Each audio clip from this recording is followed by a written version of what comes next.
Hello students, आज का हमारा टॉपिक है force on a current carrying conductor placed in a magnetic field. Means force on a current carrying conductor means अगर हम किसी भी करंट कैरिंग कंडक्टर को फील्ड में रखते हैं तो उस पर कैसी फोर्स लगेगी या कितनी लगेगी, तो उसका एक्सप्रेशन हम फाइंड करेंगे। तो इसके लिए इस डायग्राम में देखो, एक कंडक्टर लिया है हमने पी क्यू, उसमें से करंट हमने फ्लो कर रहा है, वो डिसाइड किया है कि वो करंट फ्लो हो रहा है पॉजिटिव वाई एक्सिस की तरफ, means from origin to y axis. this is the direction of current given and suppose कर लो कि इसमें जो फील्ड है हमने अप्लाई किया है वो z एक्सिस की तरफ अप्लाई किया है, like from this means current and magnetic field are right angle to each other. अब हम इसमें लेफ़्ट हैंड लाएंगे, फ्लेमिंग्स लेफ़्ट हैंड रूल, उसके अकॉर्डिंग हम इस पे फोर्स फाइंड कर सकते हैं, उसकी डायरेक्शन फाइंड कर सकते हैं, बट उसका एक्सप्रेशन हम इस आर्टिकल में निकालेंगे। तो उसकी जो डायरेक्शन होगी वो आप देख सकते हैं, वो इस साइड तरफ होगी, क्योंकि because they are at 90 degree, तो वो भी क्या होगी, इन दोनों के परपेंडिकुलर। अगर ये वाई एक्सिस की तरफ है करंट, फील्ड जेड एक्सिस की तरफ है, तो उस पर जो फोर्स लगेगा वो एक्स एक्स की तरफ लगेगा। तो अब सपोज़ किया कि करंट वाई एक्सिस की तरफ जा रहा है, तो ऑब्वियस है जो इलेक्ट्रॉन्स होंगे वो किस डायरेक्शन में ड्रिफ्ट करेंगे, वो नेगेटिव वाई एक्सिस की तरफ ड्रिफ्ट करेंगे। बिकॉज हमें पता है कि करंट अगर पॉजिटिव टू नेगेटिव जाता है तो इलेक्ट्रॉन क्या होते हैं, from negative to positive. So current and drift velocity जो इलेक्ट्रॉन्स की होगी उन दोनों में ऑपोजिट रिलेशन होगा। मीन्स अगर करंट राइट साइड तो electrons will move towards left side. Okay, so drift velocity of electron will be towards left side. So now ये थोड़ी सी अब थ्योरी ऐसे लिखेंगे जैसे मैंने बताई है कि कंडक्टर की लेंथ एल ली हुई है और सब कुछ डिफाइन करोगे आप। तो उसके बाद ये वाला एक्सप्रेशन जो फर्स्ट आता है हमारा, ये वाला, ये आपने निकाला हुआ है पहले ड्रिफ्ट वेलोसिटी वाले आर्टिकल में, तो ये आपको पता है। अब अगर इस एक्सप्रेशन में हम दोनों साइड्स को मल्टीप्लाई कर देंगे लेंथ ऑफ द कंडक्टर के साथ, तो हमारे पास ये आ जाएगा I L is equals to N A L E into V D, where V D is the velocity, drift velocity of the electrons. Now इसको वेक्टर फॉर्म में लिखेंगे, तो वेलोसिटी वेक्टर क्वांटिटी है तो उस पर वेक्टर आ जाएगा, करंट वेक्टर होता है तो करंट के ऊपर वेक्टर आ जाएगा, but with a negative sign. Because of vectors है तो डायरेक्शन मायने रखती है, तो direction is represented by this negative sign. This negative sign shows that current and drift velocity of electron has a opposite connection, like if drift velocity is towards negative X axis then current is towards positive. So negative sign ये क्या imply करता है कि अगर current इस diagram में right side जा रहा है तो ड्रिफ्ट वेलोसिटी क्या होगी, माइनस वाई एक्स की तरफ।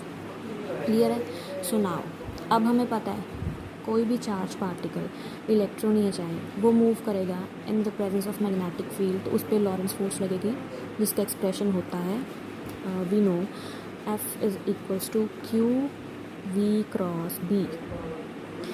क्यू, अब हम इलेक्ट्रॉन की बात कर रहे हैं तो minus E, charge on electron is minus E. v is velocity, we are talking about drift velocity, so v की जगह हम लिखेंगे V D and v is the magnetic field. तो ये एक्सप्रेशन बन गया, ये एक इलेक्ट्रॉन पे लॉरेंस फोर्स का एक्सप्रेशन है। ओके, टोटल लॉरेंस फोर्स कैसे निकालेंगे, अगर हमें टोटल नंबर ऑफ़ इलेक्ट्रॉन्स पता होंगे तो इसमें देखो, अगर capital and total number of electrons है तो उसको हम एक इलेक्ट्रॉन पे जो फोर्स लग रही है लॉरेंस फोर्स, उससे मल्टीप्लाई कर देंगे तो हमारे पास टोटल फोर्स आ जाएगी, टोटल लॉरेंस फोर्स। अब कैपिटल एन भी क्या है, capital N is the total number of electrons which is further equal to the small N into volume of the conductor, where small N is the number of electrons per unit volume. अगर थोड़ी unit volume में इतनी electrons है, उसको पूरी volume of conductor के साथ multiply कर देंगे तो टोटल नंबर ऑफ इलेक्ट्रॉन्स आ जाएंगे capital N. So small N into area into length, area into length क्या होता है, वॉल्यूम। सो कैपिटल एन की वैल्यू होगी N A L and F की वैल्यू हमें ये वाली पता है। दोनों को सब्स्टिट्यूट किया इस एक्सप्रेशन में 3.03 में, आपके पास ये वाला रिज़ल्ट आ जाएगा। ठीक है, अब देखो ये वाला एक्सप्रेशन देखो, ये हम जानते हैं इसे क्या कहते हैं हम, I इंटू एल, ये ऊपर 3.01 से हम इसकी वैल्यू आई एल सब्स्टिट्यूट कर देंगे तो हमारे पास आ जाएगा ये वाला expression I L cross B. Okay, now आप ध्यान में रखना, क्रॉस प्रोडक्ट हम हमेशा वेलोसिटी और मैग्नेटिक फील्ड में डालेंगे, आप इसको हटा नहीं सकते। क्रॉस और डॉट प्रोडक्ट को ध्यान में रखता फिज़िक्स में हमेशा। तो ये एक्सप्रेशन बनता है लास्ट। आप इसको बी क्रॉस एल नहीं लिखोगे, एल क्रॉस बी लिखोगे, because A cross B in physics is equal to minus of B cross A. तो अब इसको बी क्रॉस एल लिखोगे तो यहाँ पे नेगेटिव साइन आएगा आगे। सो बेहतर है कि आप ऐसे ही लिखोगे। तो ये लास्ट एक्सप्रेशन आ गया हमारा, force on a current carrying conductor in a magnetic field. Now some cases हैं आगे, जैसे हम अगर क्रॉस मल्टीप्लाई सॉल्व करते हैं तो क्या आ जाता है क्रॉस प्रोडक्ट का साइन थीटा। तो we can write F is equals to B I L sine theta without vectors, because vectors को सॉल्व कर लिया है।